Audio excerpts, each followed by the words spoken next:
우리는 지금 코로나로 인해서 하루하루 마음을 졸이며 살아가고 있습니다. 지금 우리나라는 이 전염병으로 인해서 교회와 성도에 대한 불신이 극에 달하고 있다 해도 과언이 아닙니다. 그래서 예수님을 믿는 성도는 큰 부담을 안고 신앙 생활하고 있는 형편입니다.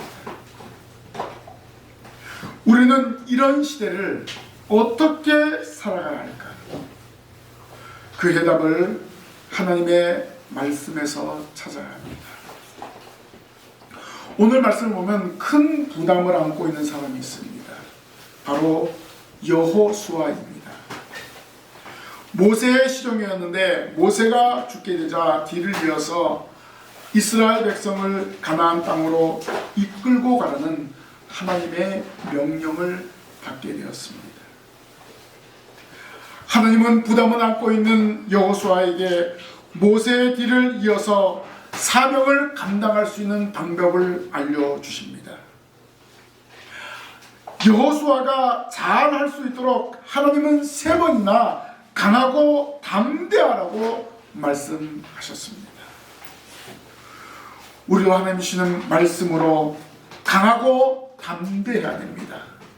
강하고 담대하면 주어진 하나님의 일들을 잘 감당할 수 있습니다. 오늘 우리는 여호수아에게 하나님이 강하고 담대하라고 명하신 말씀을 통해서 귀중한 교훈을 깨달아야 합니다. 강하고 담대하면 첫째로 하나님이 주신 사명을 감당하게 합니다. 하나님은 여호수아에게 강하고 담대하라. 너는 내가 그들의 조상에게 맹세하여 그들에게 주리라 한 땅을 이 백성에게 차지하게 하리라고 말씀하셨습니다.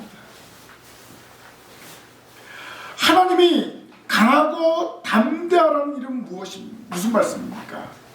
여호수아 앞에 여호수아가 어떻게 하나님의 일을 감당해야 될 것인가?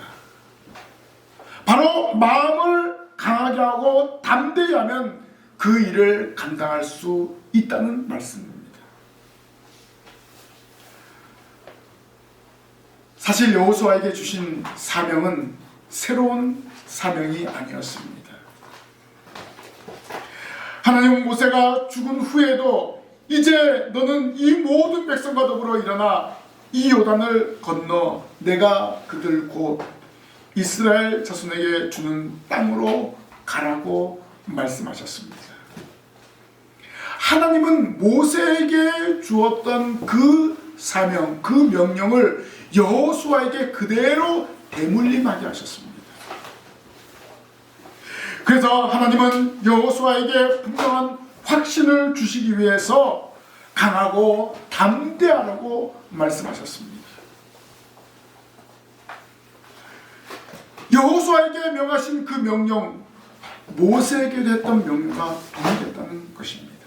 내가 모세에게 말한 바와 같이 너희 발바닥으로 밟는 곳은 모두 내가 너희에게 주었느니 곧 광야와 이 레바논에서부터 큰 강 곧 유브라데 강까지 해쪽 속의 온 땅과 또 해지는 쪽 대해까지 너희 영토가 되리라.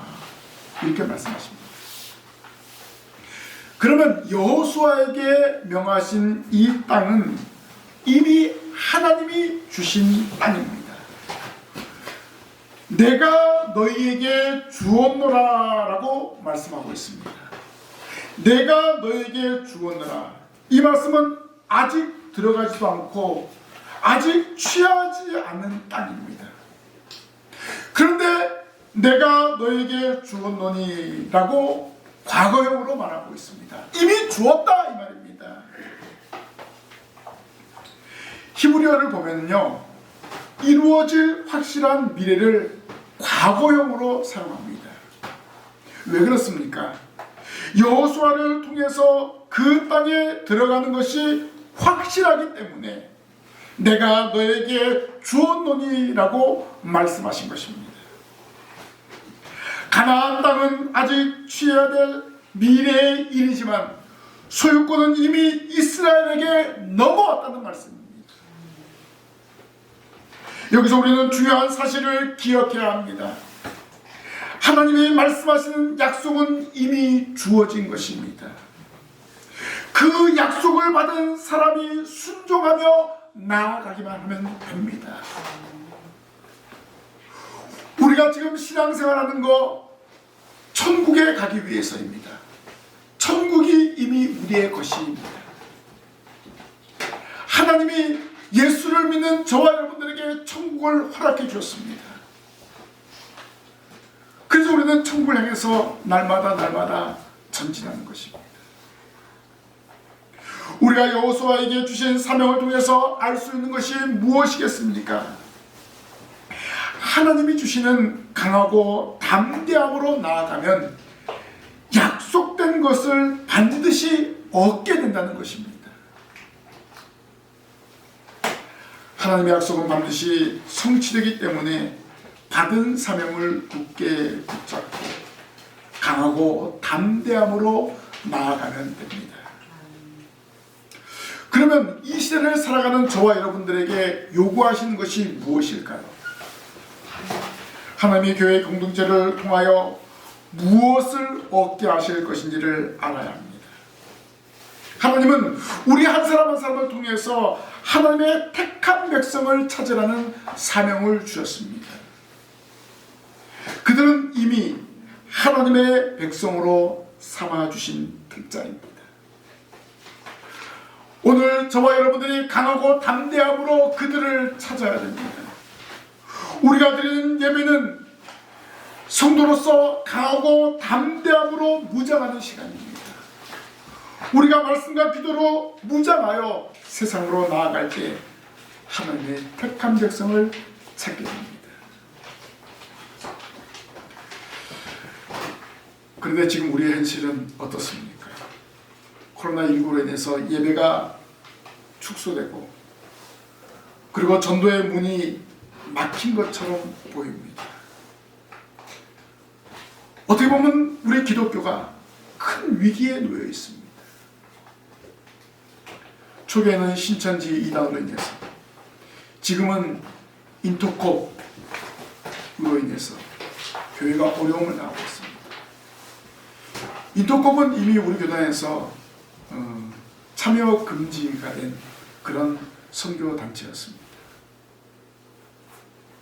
그들의 선교 방법이 상당히 위험하고 또 그 인터콥의 대표가 잘못된 신학 사상을 가져오기 때문에 예의주시하고 참여 금지를 우리 교단에서 결정했습니다. 자, 이러한 상황에서 우리가 과연 전도를 할 수 있을까? 그러함에도 우리는 말씀과 기도로 무장해서 하나님의 택한 백성을 찾는 일에 힘을 써야 합니다. 하나님이 주시는 강하고 담대함의 저력을 보여야 합니다. 우리는 하나님의 주신 사명을 바로 알고 강하고 담대해야 합니다. 현실과 상황에 흔들지 말고 하나님이 주신 사명을 붙들고 나아가야 합니다. 그러면 우리는 세상에 동화되지 않고 하나님이 주신 사명을 감당하는 것입니다. 여호수아가 강하고 담대함으로 나아갔을 때 가나안 땅을 정복하고 하나님이 명하신 대로 그 땅을 각 지파에게 분배했습니다. 하나님의 말씀대로 강하고 담대함으로 나아갔을 때 자기에게 주어진 사명을 감당했습니다. 오늘 우리도 강하고 담대함으로 나아가면 하나님께서 택하신 백성을 만나게 되고 그들을 예배당으로 인도하게 되는 그런 역사를 이루게 될 줄로 믿습니다. 이 일을 감당하기 위해서 우리는 어떻게 해야 됩니까? 합당한 예배를 드려야 됩니다. 그 예배를 통해서 말씀으로 무장해야 됩니다. 그리고 세상에 나아가 복음을 증거하는 증인으로서 사명을 감당하는 성도가 되어야 합니다. 여호수아와 같이 강하고 담대함으로 사명을 감당하는 이 자리에 참여한 우리 모든 성도들이 되시기를 바랍니다. 두 번째로, 강하고 담대하면 하나님이 형통하게 하십니다. 하나님은 여호수아에게 오직 강하고 극히 담대하여 나의 종 모세가 내게 명령한 그 율법을 다 지켜 행하고 우로나 자로나 치우치지 말라. 그리하면 어디로 가든지 형통하리니 이 율법책을 내 입에서 떠나지 말게 하며 주야로 그것을 묵상하여 그 안에 기록된 대로 다 지켜 행하라. 그리하면 내 길이 평탄하게 될 것이며 내가 형통하리라. 내가 형통하리라 라고 말씀하셨습니다. 하나님은 여호수아에게 모세가 명한 모든 가르침을 행하여 지키는 데 있어서 강하고 담대하라고 요청하셨습니다. 이 말씀의 핵심이 무엇입니까? 여호수아가 사명을 감당할 수 있는 비결을 하나님은 알려주십니다. 하나님은 여호수아에게 율법책을 통한 지도력을 알려주셨습니다. 하나님이 대책 없이 무조건 가라, 정복해라, 이기라 이렇게 말씀하지 않으십니다. 예수님도 제자를 세우시고 파송할 때 귀신을 쫓는 권세와 병 고치는 능력을 주신 후에 제자들을 보내셨습니다. 하나님은 항상 감당할 수 있는 방법을 예비하여 주십니다. 여호수아에게도 마찬가지입니다. 하나님은 여호수아가 사명을 감당할 방법을 알려줬습니다. 그 방법은 율법을 잘 지켜 행하고 좌우로 치우치지 말라는 것입니다. 여호수아의 무기가 바로 율법이라는 것을 알려주십니다. 그리고 이 율법책을 내 입에서 떠나지 말게 하며 주야로 그것을 묵상하여 그 안에 기록된 대로 다 지켜 행하라고 하셨습니다. 이 방법은 상식적으로 생각할 때 가나안 정복에 대한 전술이 될 수 없습니다. 전술이라는 게 무엇입니까? 전략 전술이 무엇입니까? 자, 가나안 땅을 치는데 군사가 몇 명이 필요하고 또 기병이 몇 명이 필요하고 또 칼을 든 사람, 창을 든 사람, 방패를 든 사람, 이런 사람이 몇 명인가? 또 어떻게 훈련을 시켜야 하는가? 첫 번째 방패 든 사람은, 또 두 번째 활을 쏘는 사람들, 세 번째 창을 든 사람들, 칼을 든 사람들, 이렇게 단계적으로 나누어서 정복을 해야 됩니다. 나아가야 됩니다. 그런데 하나님은 여호수아에게 내 이 율법책을 내 입에서 떠나지 말게 하며 주야로 것을 묵상하라, 이렇게 말씀하십니다. 하나님은 여호수아에게 율법을 잘 지켜 행하면 형통하리라고 말씀하셨습니다. 하나님은 율법을 순종하는 여호수아에게 함께 하시고 능력을 주신다고 약속하셨습니다. 왜 이렇게 말씀하셨을까요? 전쟁은 전능하신 하나님께 속한 것입니다. 그래서 하나님이 함께 하시기만 하면 그 전쟁은 이긴 전쟁입니다. 하나님의 말씀에 순종한 이스라엘 백성들은 출애굽을 체험했습니다. 출애굽할 때도 애굽 사람들과 전쟁하지 않았습니다. 아주 간단한 방법으로 애굽에서 나오게 되었습니다. 하나님은 여호수아에게 지금까지 경험했던 것을 상기시킨 것입니다. 너희 백성들이, 이 백성들이 순종함으로 이 광야에 나오지 않았느냐. 또 순종하지 아니한 사람들의 종말을 내가 보지 않았느냐. 바로 이 말씀. 이 말씀이 바로 함축되어 있습니다. 오늘 말씀에서 여호수아에게 이 율법책을 내 입에서 떠나지 말게 하며 주야로 그것을 묵상하여 그 안에 기록된 대로 다 지켜 행하라. 이 말씀의 귀를 우리는 기울여야 됩니다. 특별히 묵상한다는 말의 원문을 우리가 알아야 되는데, 이 묵상한다는 원문은 날이나 밤이나 반복적으로 말하라입니다. 우리가 알고 있는 묵상은 뭡니까? 예배당에 와서 눈 딱 감고 아무 소리 안 하고 이렇게 하는 것이 묵상인 줄 알고 있는데, 원문은 그렇지 않습니다.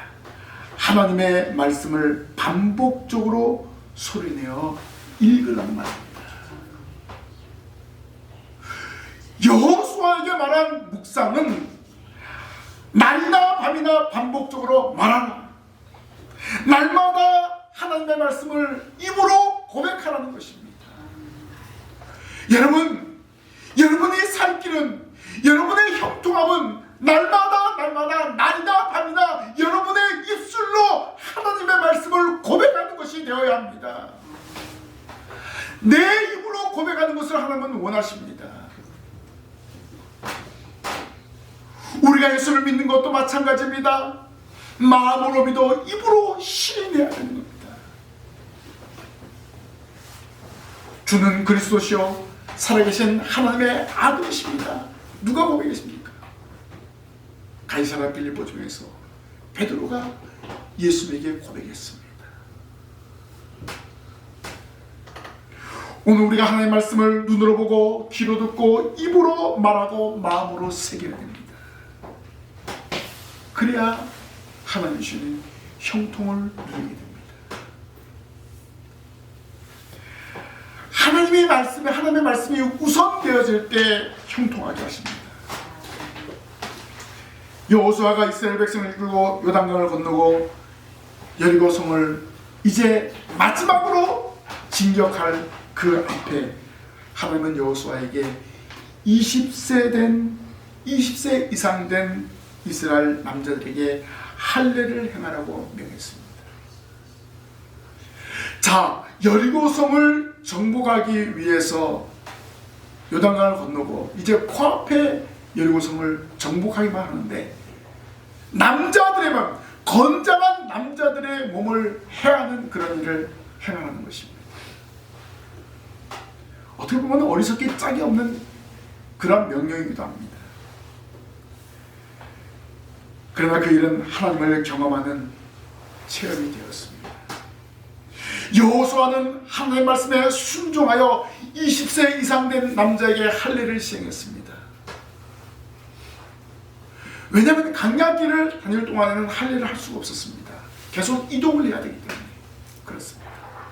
그런데 이제 하나님은 가나안 땅에 들어가기 전에, 약속의 땅에 들어가기 전에 하나님의 백성으로 거룩한 의식을 행하게 하십니다. 그 결과는 어떻게 되었습니까? 하나님은 여리고성을 무너뜨리게 하시는데 무력을 사용하지 않고 무너뜨리게 하셨습니다. 율법 곧 하나님의 말씀에 순종한 승리였습니다. 하나님의 말씀이 우선이 되었기 때문에, 하나님의 말씀을 순종하였기 때문에 여호수아는 여리고성을 정복하게 되었고 가나안 땅을 정복하게 되었습니다. 성도 여러분, 하나님의 말씀을 날마다 묵상하는 가운데 얻어지는 복은 형통입니다. 하나님은 율법을 지켜 행하는 여호수아에게 내 길이 평탄하게 될 것이며 내가 형통하리라고 말씀하셨습니다. 이 말씀의 핵심이 형통입니다. 그러면 우리가 형통이라는 단어의 원어를 또 이해해야 됩니다. 형통이라는 단어는 하나님을 이해하고 알게 된다는 뜻입니다. 형통하리라 이 말은 하나님을 이해하고 알게 된다 이 말씀입니다. 우리가 하나님의 뜻을 분별하여 하나님의 나라를 향하여 나아가는 생활을 계속해야 함을 깨닫게 됩니다. 결국 형통이라는 것은 하나님과 동행한다 이 말입니다.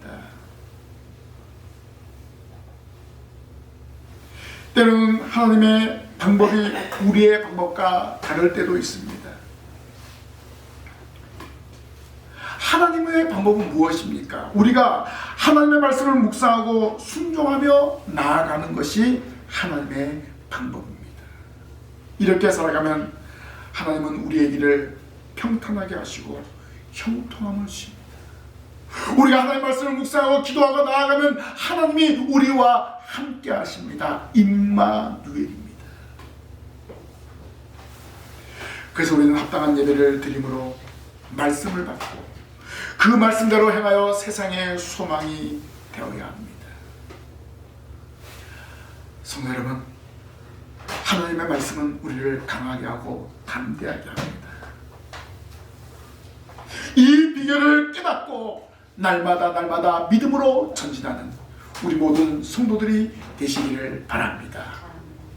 마지막으로 강하고 담대하면 하나님이 함께 하십니다. 여호수아에게 누린 형통함을 다시 한번 반복해서 이야기합니다. 하나님은 여호수아에게 내가 네게 명령한 것이 아니냐, 강하고 담대하라, 두려워하지 말며 놀라지 말라, 내가 어디를 가는지 내 하나님 여호와가 너와 함께 하느니라. 이렇게 세 번째 강하고 담대하라고 말씀하셨습니다. 이 말씀은 여호수아에게 두려움에서 벗어나 담대하라는 요청이기도 합니다. 이 말씀은 여호수아가 하나님의 일을 수행할 방법을 제시합니다. 여호수아가 가나안 땅을 향하여 가는데 피해야 될 것이 무엇일까요? 바로 두려움입니다. 내가 어떻게 이 많은 백성들을 이끌고 가나안 땅으로 갈까? 지금 날씨도 안 좋고 가야 될 길도 정확하게 모르는데 어떻게 할까? 이런 두려움입니다. 또 어떤 면으로 보면 불확실성에 대한 두려움입니다. 이런 것 때문에 여호수아를 나약하게 만들 수 있습니다. 실제로 이스라엘 백성들을 보면은 참 난감합니다. 60만 명의 숫자이지만 그들은 훈련된 군사가 아니었습니다. 전쟁을 치러본 적도 없는 사람들이었습니다. 아말렉과의 전쟁도 경험했지만 본격적으로 전쟁을 수행할 훈련된 군사가 아니었습니다. 이들은 평범한 사람들이었습니다. 애굽에서 노예 생활하고 노예 근성이 몸에 배어있는 사람들이었고 또 광야에서 난 자녀들이기 때문에 상당히 어렸습니다. 적어도 20세 이상이 돼야지만 전쟁에 나갈 수 있는데 그런 사람들이 턱없이 부족했습니다. 더 어려운 것은 이들은 가나안으로 향해 나아가는데 식구들과 그리고 가축들을 이끌고 나아가야 했습니다. 전쟁을 하려면 자녀들과 아내들은 나갈 수가 없습니다. 그리고 가축을 끌고 전쟁에 나갈 수가 없습니다. 이런 어려운 상황입니다. 이런 여건이 가나안으로 건너가 전쟁을 할 수 있는 그런 악조건이 여호수아와 이스라엘 백성들에게 있었다는 것입니다. 그런데 하나님은 가나안 땅을 이미 주신 땅이라고 했습니다. 이것을 믿고 나아가라는 것입니다. 현실을 바라보지 말라는 것입니다. 현실 바라보면요 전쟁할 수가 없습니다. 현실 바라보면요 완전히 전패입니다.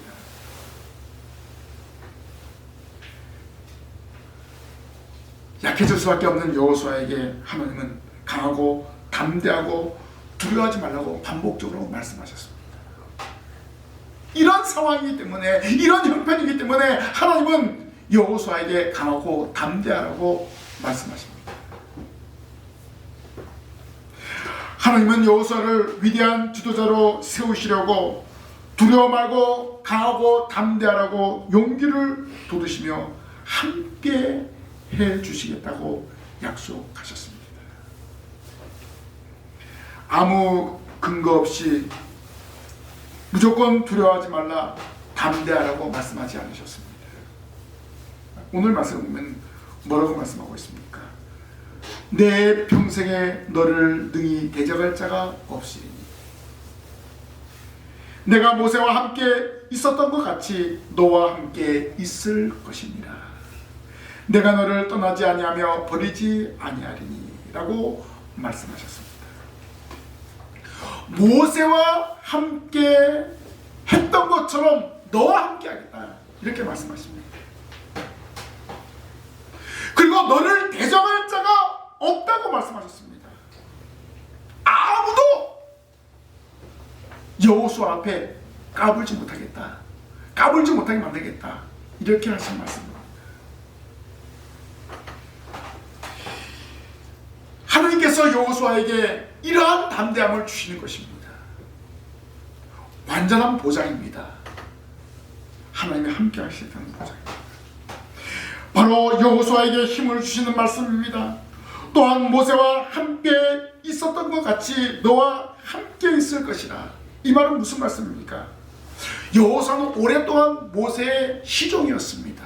모세의 실패도 보았고 모세의 성공도 보았습니다. 어떻게 보면은 여호수아는 모세의 장단점을 잘 알고 있는 사람이기도 합니다.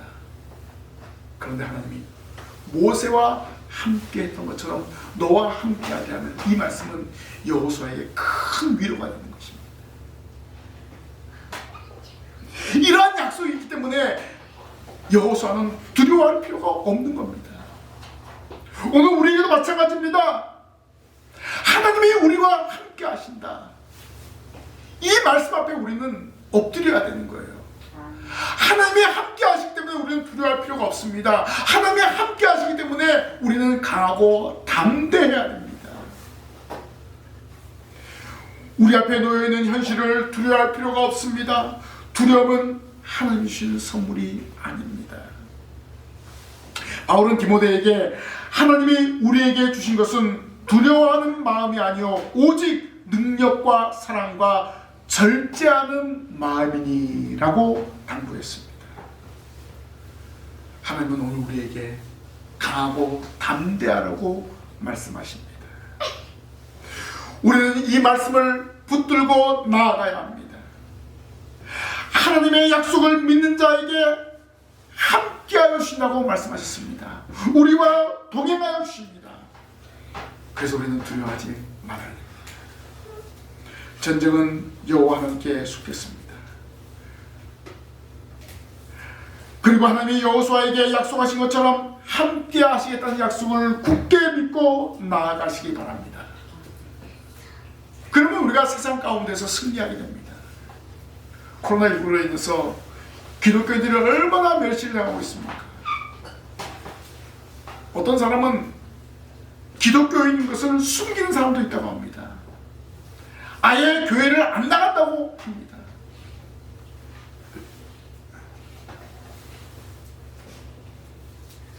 바로 이 위기의 순간에, 이 전염병 시대에 우리는 더 강하고 담대해야 됩니다. 언론이, 세상 사람들이 우리를 향해서 절대 우호적이지 않습니다.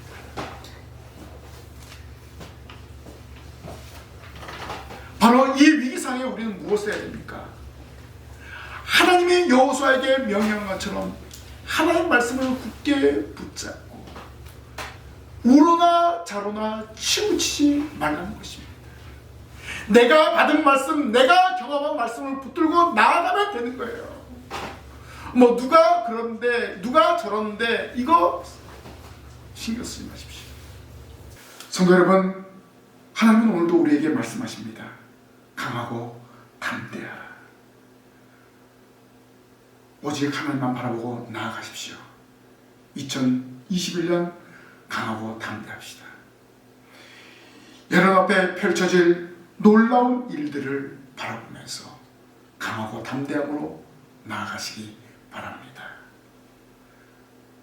신앙의 성도 여러분, 강하고 담대함으로 전진하시기를 주님의 이름으로 간절히 부탁을 드립니다.